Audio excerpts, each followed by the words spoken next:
સુરતના ઉથોપિયા રોડ પર મોટી રાત્રે થયેલા એક ગંભીર અકસ્માતમાં મોટા ઘરના એક યુવકની બેદરકારી ડ્રાઇવિંગ જવાબદાર માનવામાં આવી રહી છે.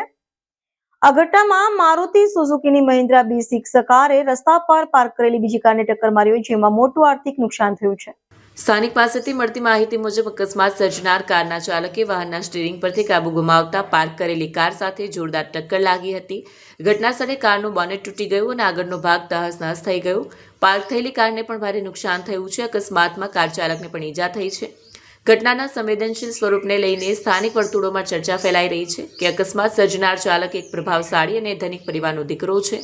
ઘટનાને દબાવી દેવા અને ચાલકને બચાવવાના પ્રયાસો થયા છે તેવા દાવા સામે આવ્યા છે. અકસ્માતની જવાબદારીમાંથી ઉગરવા માટે યુવકને ખેંચાવ્યો હોવાની અફવા ફેલાવવાનો પણ પ્રયાસ થયો છે. સ્થાનિક લોકોનો આક્ષેપ છે કે મામલતદાર અથવા પ્રભાવશાળી લોકોના સગા સંબંધીઓને બચાવવામાં આવી રીતે પ્રયત્નો થાય છે.